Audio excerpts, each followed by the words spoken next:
Good evening and welcome to NTD News. I'm Stephania Cox. Here are today's top stories.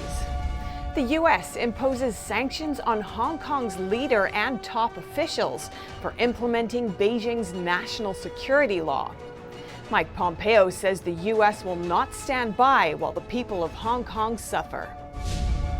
President Trump signs an executive orders to ban Chinese-owned TikTok and WeChat from making transactions with U.S. companies. The legislation will go into effect after September 20th. A report shows that firms linked to China's military are receiving money from Paycheck Protection Program loans. An expert explains how the Chinese regime is adept at manipulating the U.S. system to advance its interests.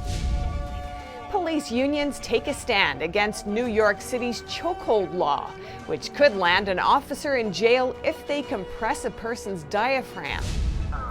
Police body cam footage shows a young officer risking his safety to get a shooter off the streets in Florida. That's despite the suspect taking aim at him. And the actions of Chinese police have sparked local protests. That's after authorities aimed the demolition of a privately owned business's property.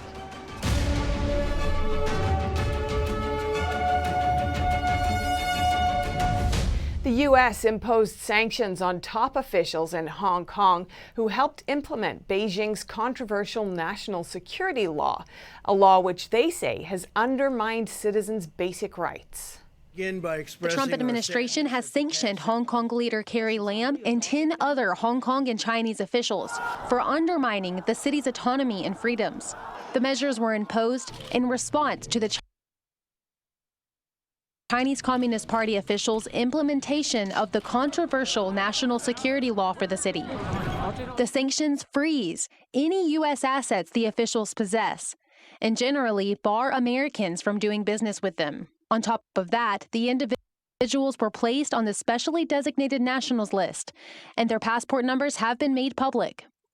The U.S. Treasury Department said that as chief executive, Carrie Lam is directly responsible for implementing China's repressive national security law in Hong Kong. The Secretary of the Treasury, Steven Mnuchin, said that the U.S. stands with the people of Hong Kong and will use its tools and authority to target those undermining Hong Kong's autonomy. Secretary of State Mike Pompeo called the new security law a tool of repression for the CCP. He said the U.S. will not stand by while the people of Hong Kong suffer brutal oppression at the hands of the Chinese Communist Party. According to him, the sanctions send a clear message that the Hong Kong and Chinese authorities' actions are unacceptable and an affront to China's one country, two systems commitments. President Trump is banning U.S. transactions with Chinese tech giant Tencent and one of its messaging apps. But Tencent's influence runs deeper than just mobile apps. It has major investments in large global companies across many industries, including Hollywood. President Trump has issued an executive order banning U.S. transactions with Chinese messaging app WeChat and its parent company, Tencent. The Trump administration has been ramping up efforts to purge untrusted Chinese apps from U.S. markets, calling Tencent, WeChat, and TikTok significant threats to national security. The order could potentially be a bigger deal than the TikTok ban. Tencent is one of the world's largest tech companies. It has ownership stakes in a variety of companies, including electric car maker Tesla, music streaming app Spotify, and social media app Snapchat. It holds majority ownership of the studios behind popular video games Clash of Clans and League of Legends. Tencent Pictures, its production company, is involved in major Hollywood movies like Wonder Woman, Venom, and the upcoming Top Gun Maverick. Tencent has a $1.5 billion deal with the NBA to stream its games in China. The ban doesn't mean that all these services will be terminated in the U.S. It's not clear yet what specific transactions will be covered, but doing business with Tencent just got more complicated, and many business deals are at risk of falling through. The order takes effect on September 20th. U.S. Commerce Secretary Wilbur Ross is set to identify transactions covered by the order. Tencent shares fell as much as 10% before recouping some of its losses in afternoon trade. Federal officers are now headed to St. Louis and Memphis. The two cities are seeing upticks in violent crime. The deployments are part of Operation Legend, in which federal agents work together with local officials to reduce violence. According to the Department of Justice, homicides in Memphis are up 49%, and in St. Louis, they're up nearly 34%. St. Louis's Democratic Mayor Linda Crewson appreciates the help from the 50 Department of Homeland Security officers.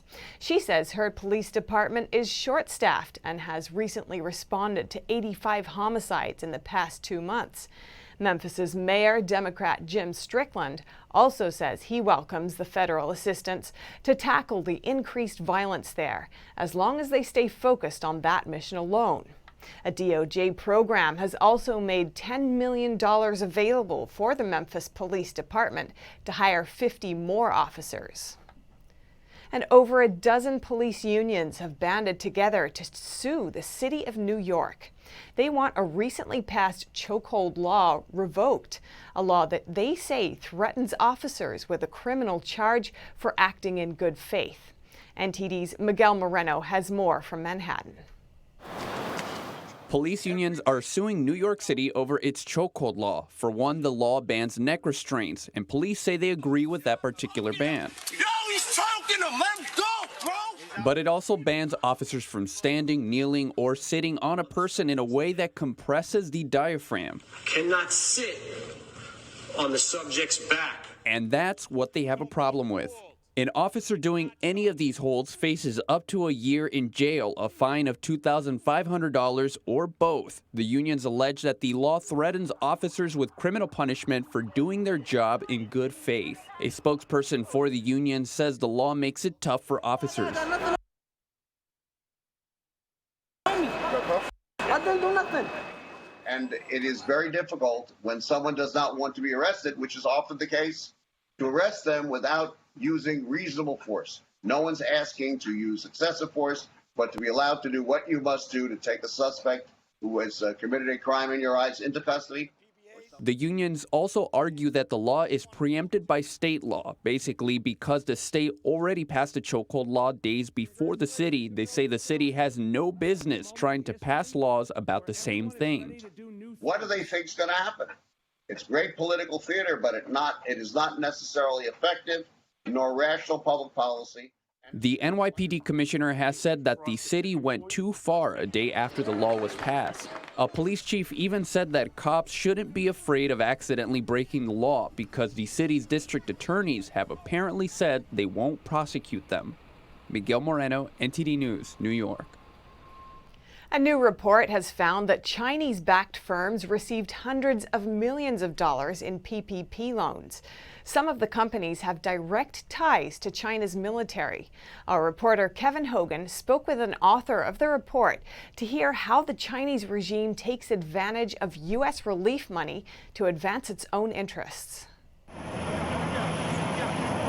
The Chinese military just became a little bit stronger, thanks to American taxpayers. A new report by the consulting firm Horizon Advisory found Chinese firms received at least $192 million from U.S. PPP loans, and some of them have direct links to China's military and military-civil fusion enterprises.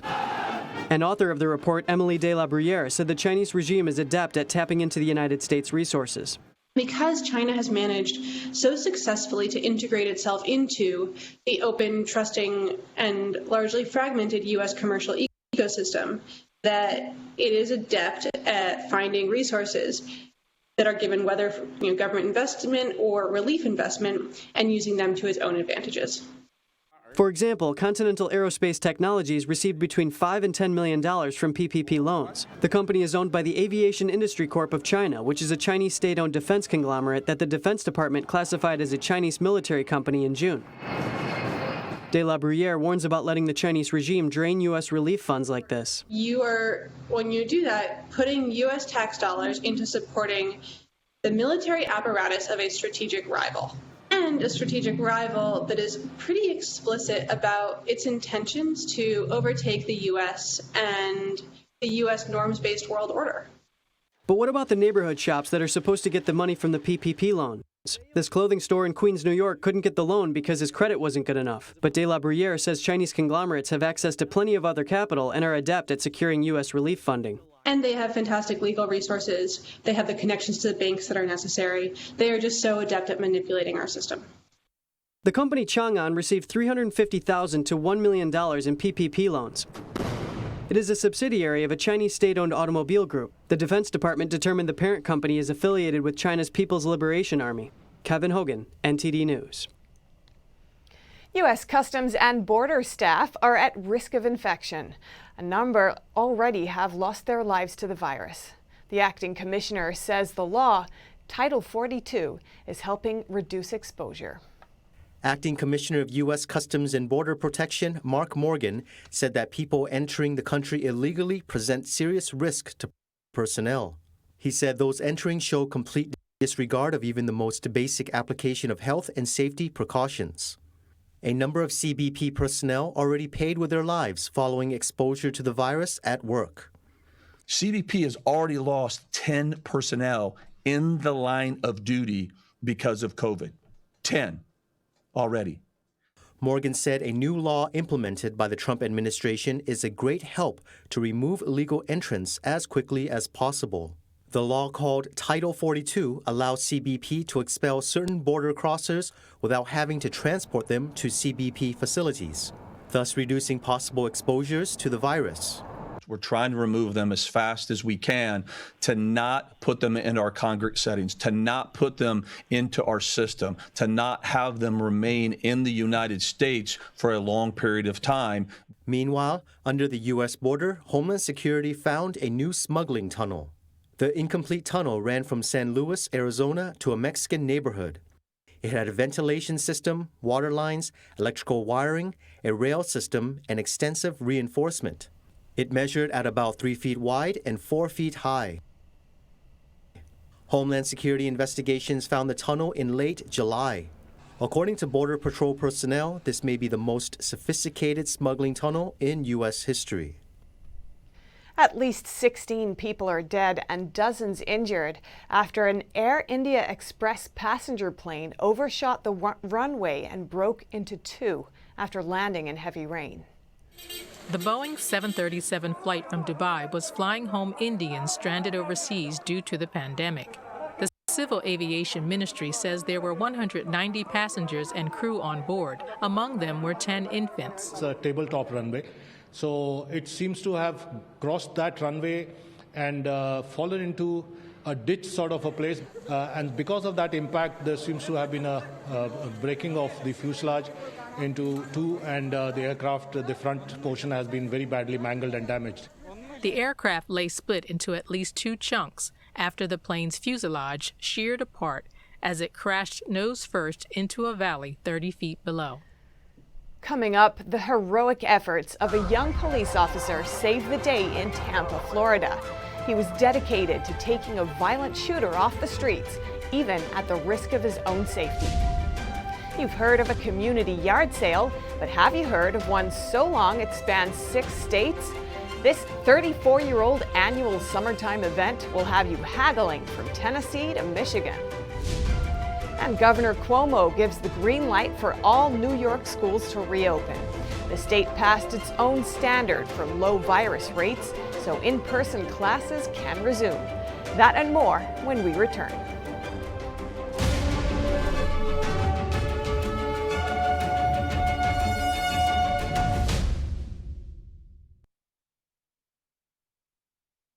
When you look at TV networks in America, a soundbite and fight-it-out culture prevails on news and commentary programs. As a Canadian, I'm fascinated with America, and I wanted to offer American thought leaders an opportunity to share their thoughts in a deep dive format, where we can explore their ideas together. And so American Thought Leaders was born. The world's most brilliant thinkers believed that open discourse was the key to greatness. However, all around the world, we see that discourse is being stifled and political agendas have subverted media. The Epoch Times launched its Global Thought Leaders program to bring back this great tradition of free thought. As the host of American Thought Leaders, every week I interview some of the most intriguing minds on the most pressing issues of our time. Be sure to check out our new episodes every week.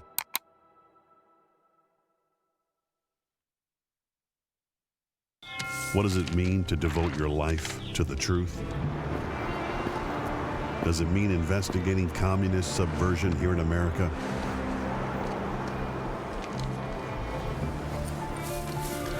Does it mean exposing the deadly fentanyl crisis in the Midwest? We're spending late nights uncovering deep government corruption.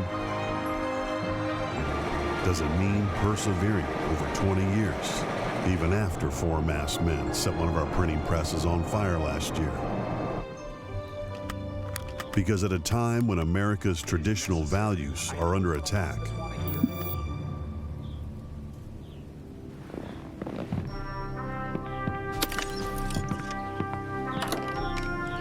it's the responsibility of righteous journalists to uphold truth and tradition.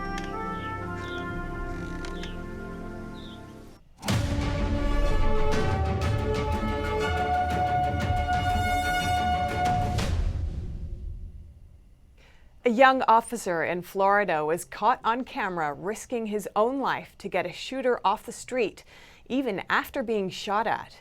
The police chief says these are the heroic types of acts cops do every day, which often go unnoticed. In Tampa, Florida, this man shot at multiple people just moments before an officer attempted to pull him over. The suspect then shot at the officer's car, shattering his windshield. This video shows the moments after the shot and the officer going back into the apartment complex to find the shooter. Are you good? He's good. You good, right? You don't have it. It looks like it's glass. All right, you're okay, man. Let's go in the fight, bro. Let's go.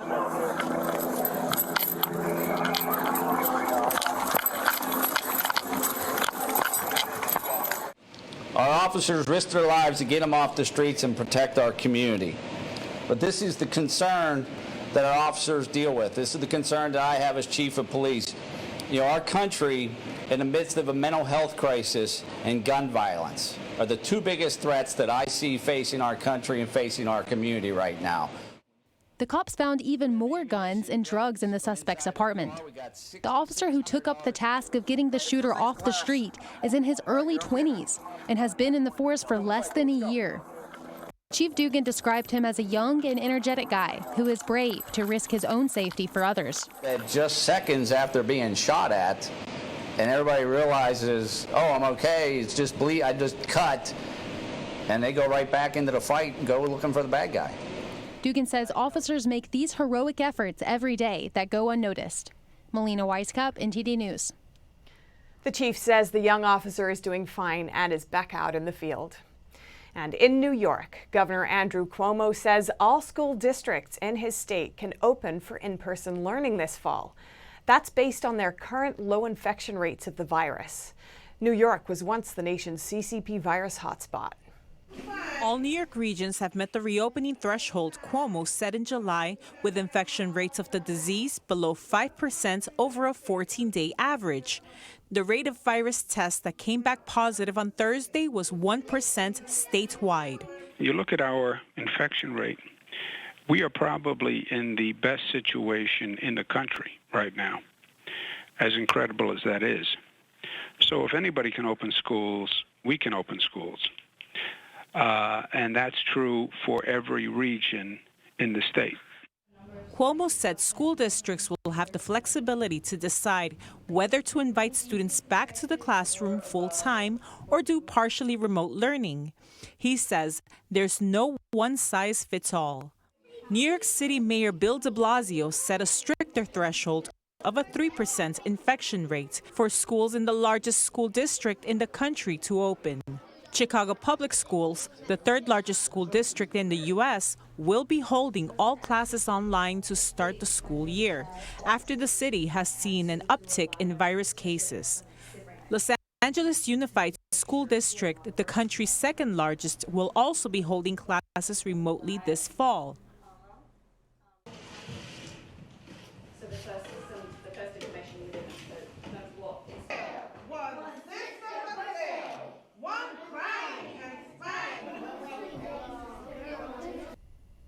For decades, thousands of vendors have set up in one long stretch on roadsides from Alabama to Michigan at the world's longest yard sale. And though the CCP virus pandemic has shut down so much, the six-state event is happening this weekend for the 34th straight year. Beginning Thursday and ending Sunday, thousands of people will mingle, chat, and bargain across a 690-mile-long stretch of Middle America. There are a lot of people. I'm really blessed that this many people decided to come out and support us, and that's what we made the trek. 2,075 miles I drove. Took me a few days, made a few pit stops in between. I should be wearing a mask, but no, I am not. I just feel if I maintain my distance,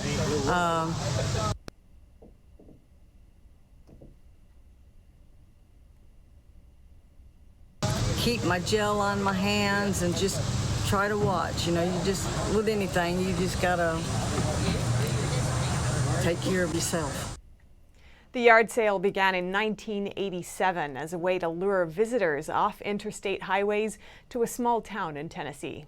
It's also known as the 127 yard sale, since the event follows U.S. Highway 127 from near Addison, Michigan to Chattanooga, Tennessee, through Ohio and Kentucky. And coming up, residents nearby a lake in southern China have experienced strange flooding despite no heavy rain in the area. Locals suspect the regime is behind it. And conflict is rising between Chinese citizens and the authorities. Property owned by a private company was illegally demolished by a state-run farm aided by the police. More on that after the break.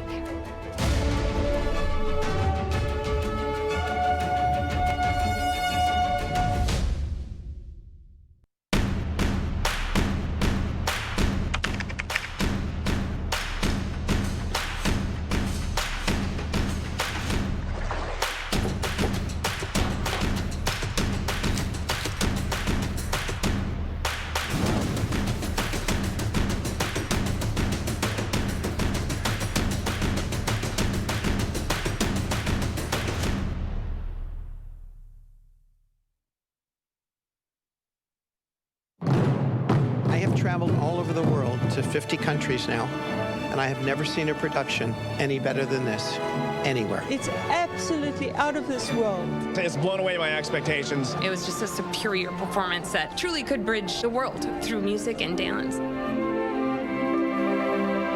Startling and breathtaking. We haven't had quite an experience like that in all the years that I've lived here, so it was special for us. I think that I learned more in this performance than I actually do in a whole week of school. The beautiful costumes and people just float. The choreography is incredible, and the storyline, beautiful, beautiful. It's so beautiful. I'm getting teary-eyed watching. It's very moving. You feel it. You're feeling the show. It's like a mini vacation that transported me into another place, into another world, into another culture. When I came here tonight, I felt very dejected about the human race, about everything going on in this world. And during the performance, I just felt now there was hope for each of us individually, as well as for all of us collectively. Shenyun was more breathtaking, more heart-wrenchingly beautiful, more amazing than I had expected. It's very difficult to put into words, actually. You just have to come see it.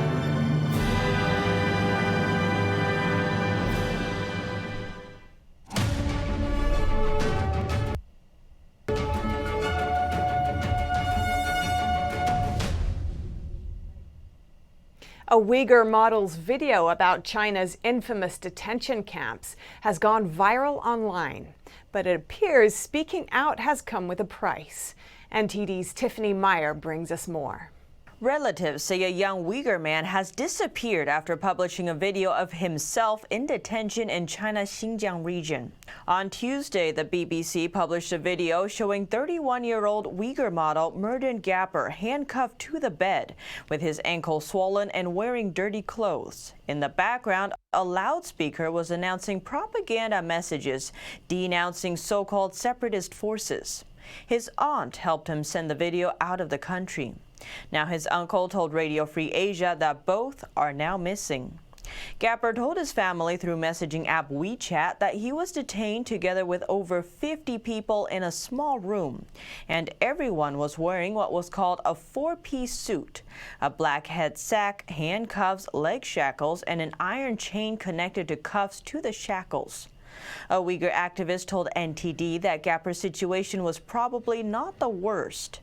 He said the young man was not even in a real concentration camp. I think this is just the tip of the iceberg. He can still use his phone to take videos. That means he is in a kind of transition center or temporary detention center. He is not yet in a concentration camp or a prison. In the concentration camp or in prisons, we know that there are no phones at all. The inmates will have their heads shaved and wear uniforms. How could they take photos like him and even use phones to send out messages? He is one of the lucky ones.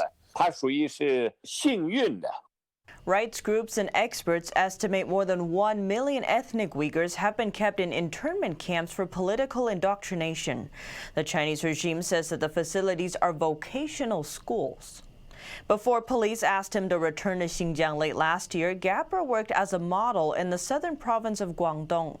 Families say that to further his career, Gapper had been told not to reveal his Uyghur ethnicity and instead should refer to his facial features as half European. Chinese police have reportedly injured many workers and villagers in a conflict.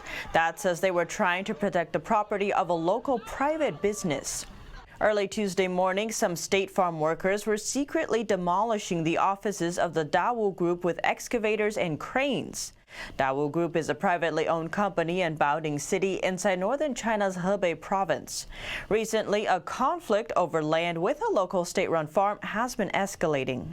As soon as Dawu employees and other locals noticed what was happening, they gathered to try and stop the demolition. That's when the police, armed with full gear, arrived. But instead of helping the villagers stop the destruction, they began trying to disperse the crowd using pepper spray and tear gas. They also beat up the company's employees and villagers. One Dawu employee had a broken rib, and many injured villagers and employees were sent to the hospital. That afternoon, people gathered in front of the local police station to protest against police brutality. But again, they were suppressed. The conflict between the Dawu Group and the state-run farm has lasted a decade. An article published on the Dawu Group's website in June accused the state farm of illegally occupying more than 300 acres of villagers' land. The private company has been trying to negotiate on behalf of the villagers, but to no avail. Dawu Group was established in 1985. In a mere 10 years, the group is on the list of China's top 500 private enterprises. It's also been awarded with various honors and titles. Its business has expanded from food and agriculture to tourism, education, and healthcare, and employs thousands of staff members. Sun Dawu is the founder of the group, but despite the glory of his business, local authorities never liked that he was both a successful businessman and a free thinker. And as early as 2003, local police blocked the group's website after it published 3 articles discussing Chinese democracy and concern about the country's future. Later, Sun was sentenced to 3 years in prison. A senior manager from Dawu Group called it authorities' revenge. After 3 days of heavy rainfall, the Yellow River's third flood wave this year formed on Thursday night. In the middle of the river, its water flow exceeded 5,000 cubic meters per second. An online video showed the dam inside Shanxi Province's Lunan County released the flood. Roads and bridges were damaged while cars were washed away. On Thursday, a mountain torrent in Longnan City inside Gansu Province led to mudslides. Roads sunk, villagers' houses collapsed, and cars were swallowed up by mud. The same day, a violent storm hit Xi'an, a city in Shanxi Province. The water there was over waist deep, and locals were wading through it. In some places, cars are still able to drive, but they more closely resemble boats. China's Central Meteorological Observatory issued a yellow level rain warning on Thursday. And on Friday and Saturday, heavy rain accompanied by strong winds and thunderstorms struck parts of several provinces. They include Gansu, Shanxi, Sichuan, Yunnan, and Guangxi. As for the Yangtze River, its water level near Wuhan dropped to just under 90 feet on Friday, a level slightly lower than the area's overflow warning level. That's following a full month where the water level exceeded that level. In one area in southern China, some locals lost their business to sharply rising floodwaters. But there was no heavy rain at the time, and they suspect it had to do with the local authorities. NTD's Juliet Song reports. In China's southeastern Anhui, areas around the lake were seeing its water level rise even without heavy rain. A local resident said one day in late July, the water level shot up to his chest level within hours. I was in my factory at the time, but I did not even have time to move out my machines. The water level rose too fast in 2 hours. Mr. Chen suspects the local authorities discharged floodwaters without telling them. If they did not discharge floodwaters, how come the water level went up so fast within such a short time? It's impossible. He had no other choice but to leave his machines behind. They were submerged in water and ruined. The following week, there was barely any rain in the area, but the water level kept rising. Business owners who suffered from the flooding went to the local authorities asking for compensation. Officials said they hadn't discharged any floodwaters and that the flooding was caused by mountain torrents in nearby areas. Locals weren't convinced. Us commoners know very clearly that this is not a natural disaster. The water comes from discharged floodwaters, but the government just won't acknowledge it. He said the local authorities also played with the terms to avoid having to compensate them. When we ask for compensation, the local government insists it's a natural disaster. By saying that, they mean there won't be any compensation after. The flooding started to recede in early August, but slowly. In some areas, toxic algae emerged and the water began to smell. He said locals who lost their shops to floodwaters are now selling on the street, trying to make some money. And another round of heavy rain is expected to hit the area. Xiaohua Gu and Juliet Song, NTD News. Up next, the American job market continues its recovery, but at a slower speed than last month. Unemployment down to around 10%. Canada slaps tariffs on billions of dollars worth of U.S. aluminum products after President Trump announced he was reinstating a similar tariff on Canada.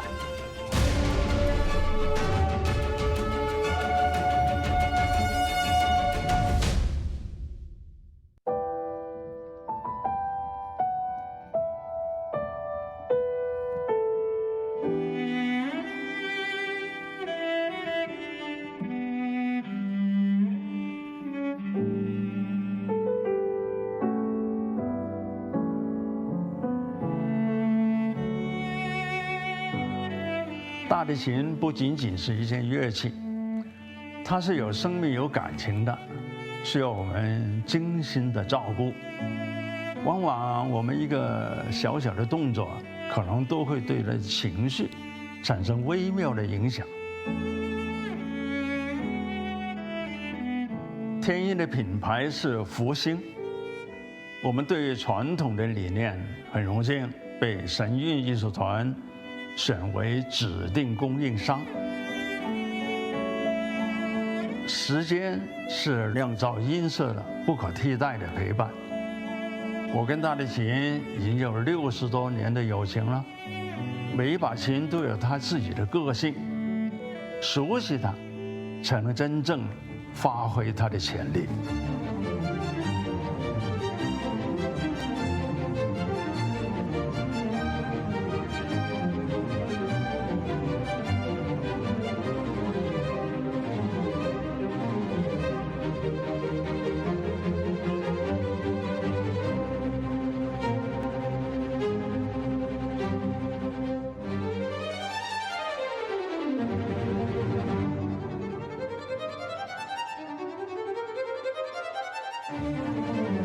所以我希望给你的每一把心，都是首先我所信任的。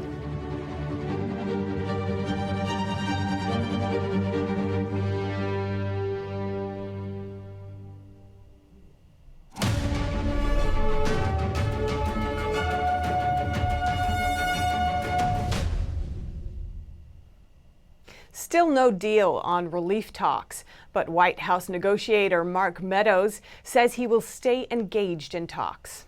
And Treasury Secretary Steven Mnuchin says the president is willing to give aid to states, but only if it's related to the virus. Negotiators failed to make much progress Thursday on a new virus aid bill. American people White House Chief of Staff Mark Meadows said the president told them to continue to stay engaged in negotiations. If that does not work, the president has instructed Secretary Mnuchin and myself to be willing to enter into a narrower deal that addresses some of the most pressing needs that are before us as a nation. He said if those two things don't work, then the president is prepared to take executive action on his own. In a tweet Thursday, Trump says his staff is working on such a package. He says it includes a payroll tax cut, eviction protections, unemployment assistance, and student loan help. Still urge them to Senate Minority Leader Chuck Schumer said an executive order would leave millions of people out. It will be litigated, it won't be effective, and things will get worse. So we urge them to rethink their position. Their position is sort of their way or the highway. And their education. House Speaker Nancy Pelosi said the Republican proposal wasn't just skinny, it was anorexic. It's so clear that we should do something, and we should do something big, and we should do it in a way that is bipartisan, as we have done every other bill. One of the biggest sticking points is financial help for states. In a shift, the Treasury Secretary said, although the president won't do a massive deal to bail out states, he is willing to offer targeted aid. The president is prepared to do something for state and locals that deals with the issue of additional coronavirus expenses, deals with making sure that the first responders, the hospitals, the police, the firemen all have proper funding, and the school teachers. Another sticking point is keeping unemployment enhancement at $600 per week. Meadows said they offered to extend it, but Democrats refused it twice. Talks are set to continue. The American economy added 1.8 million jobs in July, higher than expected. That brings unemployment down to 10.2%, signaling a revival of economic activity. Friday's job report showed that the U.S. economy added nearly 1.8 million jobs in July. Economists predicted job gains of 1.6 million, so the Labor Department figures were better than expected. Still, July's job gains fell far short of June's 4.8 million increase and May's 2.7 million gain, as the economy surged after the lockdowns. Now it could be losing some steam. Yes, the report this morning is just another proof point in this roller coaster of an economy that we find ourselves in. You know, it's a roller coaster recovery characterized by highs and lows that often change overnight. July's job gains indicate that only about 40% of the jobs lost due to the pandemic have come back. Still, some economists see encouraging signs of recovery. We track job demand daily, and employers are increasing their demand for new jobs in our country. So we're on the right path, and I think the report shows that.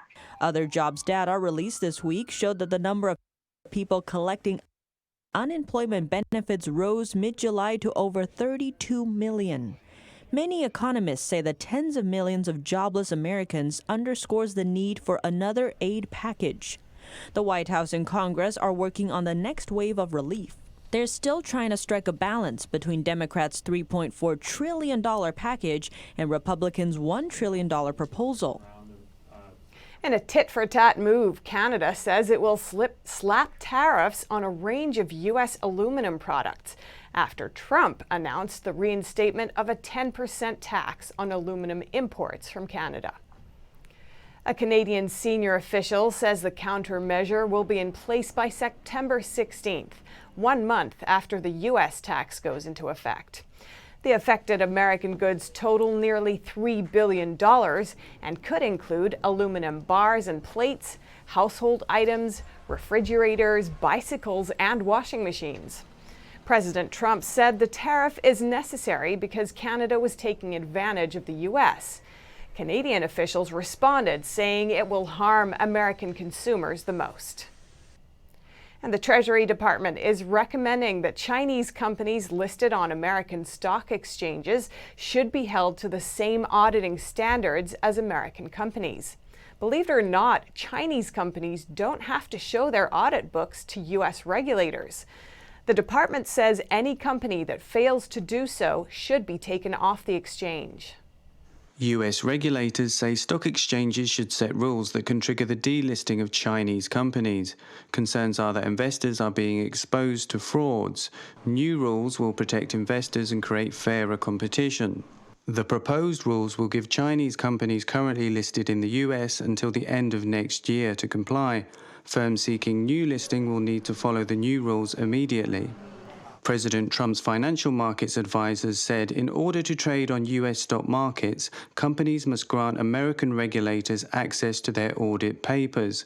Countries that are considered non-cooperating jurisdictions, or NCJs, will have to have co-audit from a U.S. government-named firm. Another safeguard is to provide investors prominent disclosure of the dangers of buying stocks from NCJs. China has refused to allow the auditing of Alibaba, Baidu, and other companies on American stock markets. Recent high-profile accounting scandals at Luckin Coffee have brought attention to this issue.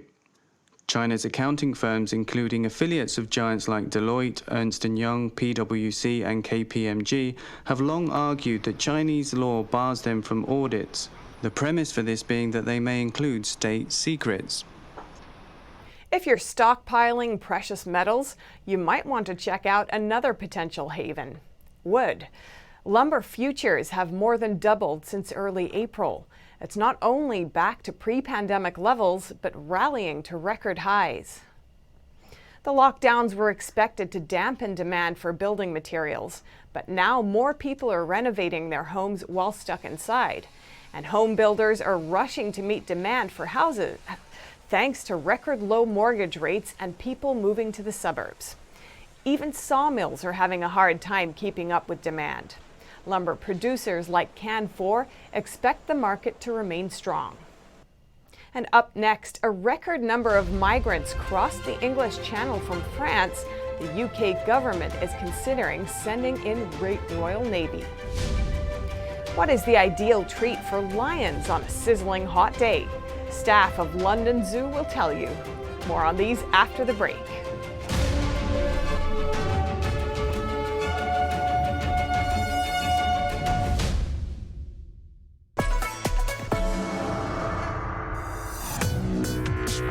Viewers have described China Uncensored like The Daily Show, but about China. In China, something can be illegal, but still in common practice. For example, bribery, or intellectual property theft, or Uber. At the beginning, I was super excited when I got 500 views, and now the show's grown to about 500,000 subscribers on YouTube. One episode reached 7.9 million people and counting. I'm a little freaked out that many people have seen my face. Hey, have you heard of China Uncensored? It's starring me. It's more and more obvious that China is having a major influence on the U.S. Hey, have you heard of China Uncensored? 中国揭秘. In 5 years, I see China Uncensored as the only show on TV or the internet. It will be the sole source of edutainment worldwide. Have you heard of China Uncensored? Yeah, I have. You actually have? He's heard of China Uncensored. I love China Uncensored.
Over to Europe.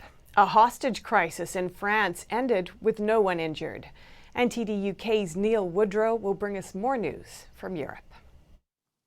Thanks. Welcome to the UK newsroom with UK and European news. A gunman who took 6 people hostage in France has surrendered to police.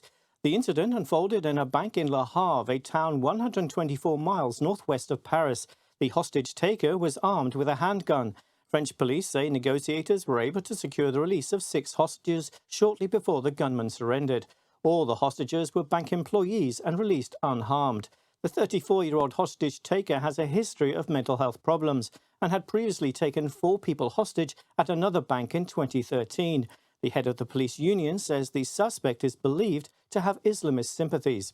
Moving on, the UK is considering sending in the Royal Navy after a record number of migrants crossed the English Channel from France in one day. 17 vessels were intercepted with 235 migrants on board, including women and children, on Thursday. Well, I think people are absolutely right to be frustrated at the scenes they're seeing. I'm frustrated, everyone is.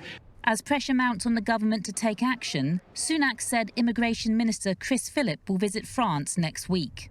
We all want to see these crossings reduced and, pending the outcome of those conversations, we can decide on the best next steps to take. The UK is considering actions to take.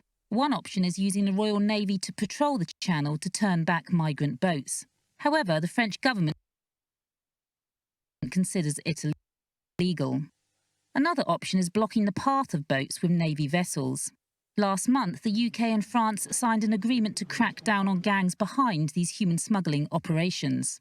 So far this year, nearly 4,000 migrants made the crossing in more than 300 small boats. That's over twice as many as the same period last year. The crisis is a personal blow for Home Secretary Priti Patel, who made a pledge last year that the crossing would be virtually eliminated by now.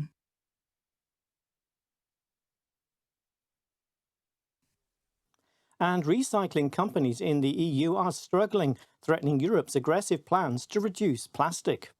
Portugal's recycling company Macronopol is seeing revenues drop up to 40%. It produces recycled polyethylene, the base for plastic bags and bottles. With worldwide lockdowns, a drop in demand for oil pushed prices down, making virgin plastics much cheaper than the recycled equivalent.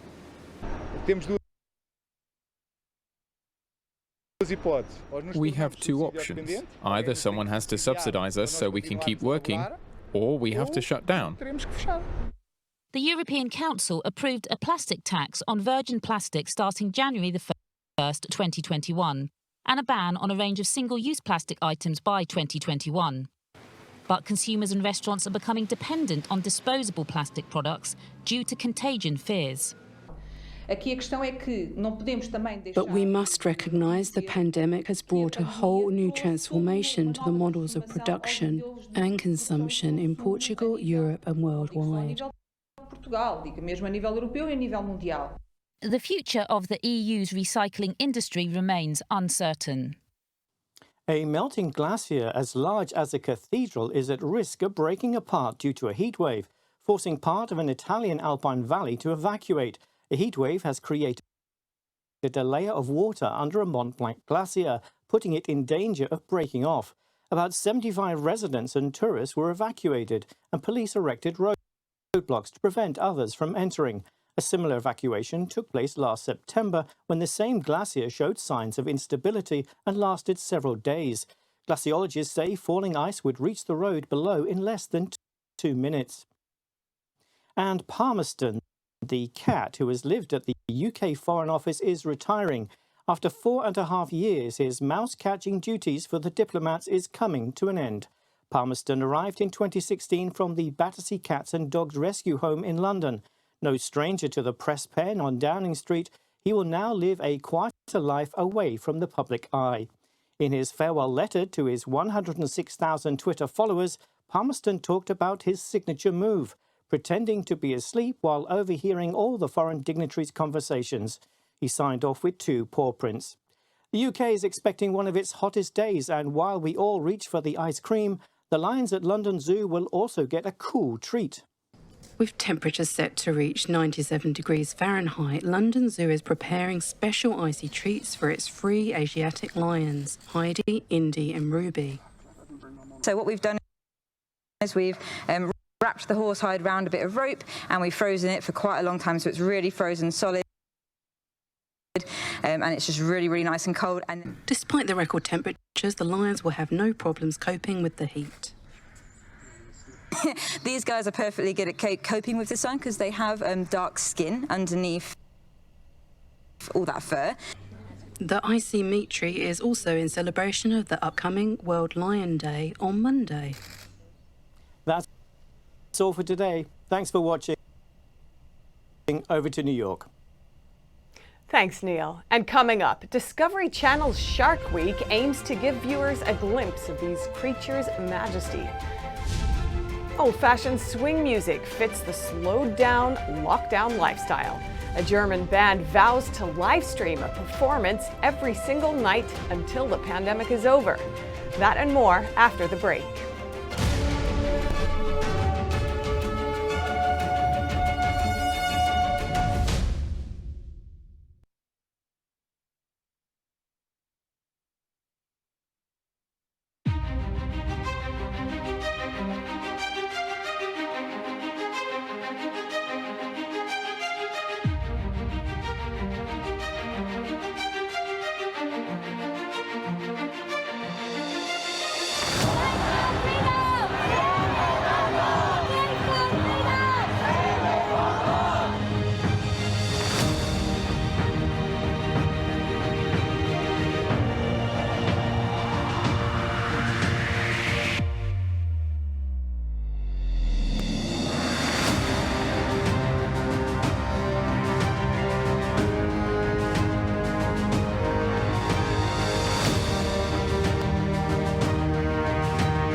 Thousands of people around the world are tuning in to a family band as they stream swing music from their home in Germany.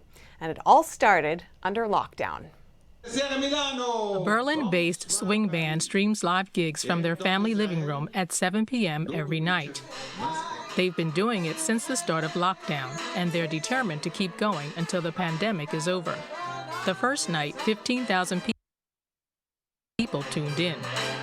Ever since, the Swinging Hermlins have performed a daily live concert stream called The Music Goes Round and Round. One band member burst into tears after their last live concert in March. He said he was depressed for 3 days when he realized what the pandemic would do to his profession. But then he realized that this new way of life perfectly fit into their music scheme. I believe the 2020s we are living in most probably will turn out to be like the 1930s of the last century. So, in a way, I believe that this is the music which fits our situation. So they promised to keep playing. Hermlin's wife Joyce controls the recording. Their children Rachel and David, 19, are the stars. He says people from all over the world watch. It's a community. They call themselves Hermlin Will. They're communicating with each other. You know, people are riding from Connecticut to Burgwedel and from Burgwedel to Aarhus in Denmark. And they're talking and joking and encouraging us, of course. The band generates some revenue by selling CDs or through donations. The ensemble has already gone on air more than 140 times. And while small outdoor performances are now possible again, Hermlin says it's a great time for bands to explore new ways of reaching their audiences during the pandemic. The TV executives and filmmakers behind Discovery Channel's Shark Week want to educate and entertain. Shark Week goes for 1 week each summer on Discovery Channel. This year, the network will air more than 20 hours of TV dedicated to sharks. Just as in previous years, viewer expectations are high. It's one of the things that keeps us up at night every day of just what are we going to do to top last year and what are we going to do to deliver some excitement. The producers say sharks should be appreciated as majestic animals, critical to our oceans. But often they're seen as monsters. Shark Week was sort of born from, look, these aren't the mindless killing machines that you see portrayed in the movies. These are incredible animals whose importance to the ecosystem is immeasurable.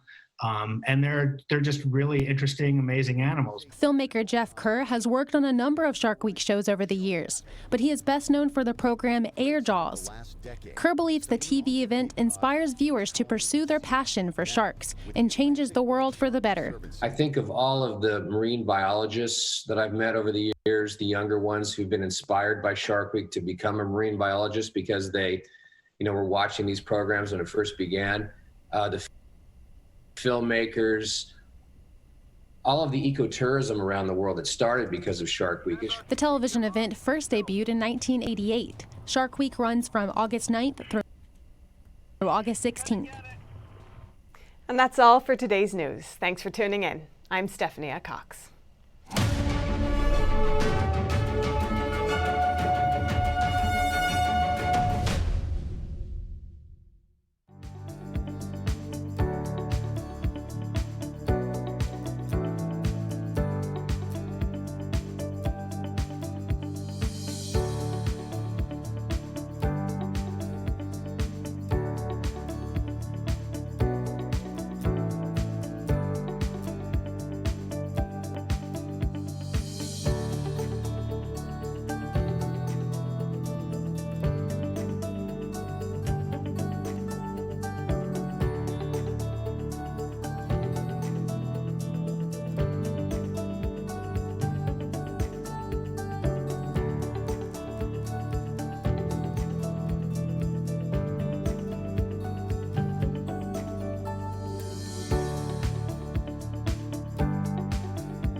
Houses pulled down in mudslides, damaged roads and bridges, and floating cars.